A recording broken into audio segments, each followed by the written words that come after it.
Ready? Journal matter exercise number 9 start. Sir, the budget has been variously described and criticized as one that increases the burden of the common man, one which gives concessions to the rich and encourages foreign investments. I agree, sir, that it is all this and much more. But it certainly is not a highwayman's budget. To my mind, sir, the budget is sincere, conscientious, and at the same time, it is a bold effort on the part of the finance minister who is charged with heavy responsibility of finding resources for the third 5-year plan. This plan, to my mind, sir, is not at all ambitious. In view of our needs, it may be looked upon as a rather heavy demand, but looking to our needs, it is not very ambitious. Sir, the fact that even the considerations of the coming general elections could not delect the finance minister from the course which seemed to him necessary and proper, should earn him the appreciation of every right thinking man. The common man's interest, as I said, is nearer to our hearts than perhaps some others can claim, or at least it is equally nearer to us.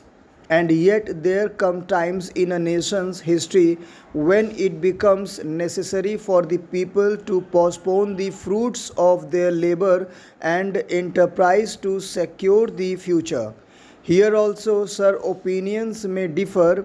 According to the Communist Party, such a time came during the last great war when they were exhorting people, the common people, to contribute their full might to the war efforts. According to us, however, sir, we are passing through such a time at the present moment, and I have no doubt that the common people appreciate this position and will willingly tighten their belts, contribute their full might, and will surely return the Congress to power heavy full confidence in the future, and looking to a future where their posterity will be assured of a far better social and economic order.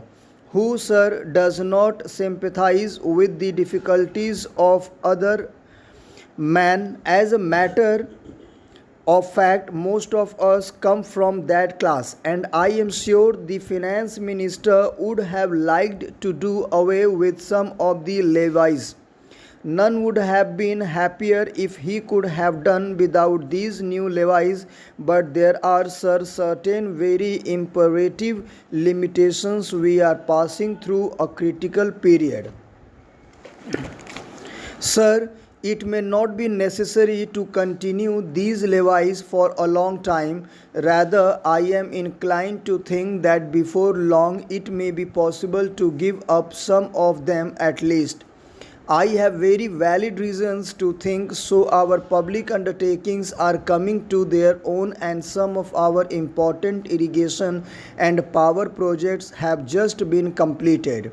Some others are nearing completion, and in due course, I think in the very near future, they must yield returns. This will go a long way to lighten the burden of the common man.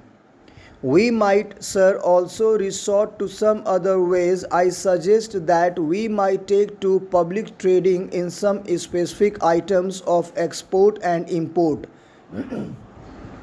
That would also certainly go a long way and help us. The private corporate sector has been steadily growing and has been developing capacity. It is sure to be benefit from all these present concessions and develop greater capacity. This sector must come forward to meet with demands for taxation in the future. I agree that so far as indirect taxation is concerned, it has reached the saturation point, but the corporate sector, growing as it is in strength, in vitality and in capacity will not, I am sure, shirk its responsibility to contribute to the common fund. I wish, sir, the committee which had been appointed to go into where the additional national income had gone had entered upon its labors a bit earlier and had made its findings available to us. I do not want to state its findings, but I have a feeling that the committee, when it concludes its labors, will come to the conclusion that a major portion of this additional national income has gone into the pockets of a comparatively small number of men, a small number of individuals, and it is they who must in future contribute their share to the country's taxation needs, because the profits they have earned are not all due to their own efforts and enterprise only. To a very large measure, they are the result of the economic policies of the government and due to certain other circumstances to which they did not contribute anything. Therefore, there is ample justification for the two taxes, the capital gains tax and the excess profits tax. I need not go in detail into all the reasons that my honorable friend has explained earlier so lucidly, but I must say that I entirely agree with them all. Having said this, I would like to say a few words about allocations which have been made to the various ministries in the budget. Full stop. Thank you very much. Guys, again I am requesting, please always try to repeat the matter, then only your accuracy and fluency on stenography will improve. And also, if you found the matter is excellent, you can give your valuable comment on my YouTube channel. And also I am requesting, please subscribe my channel so that you can get next notification on general matter. Thank you very much, guys.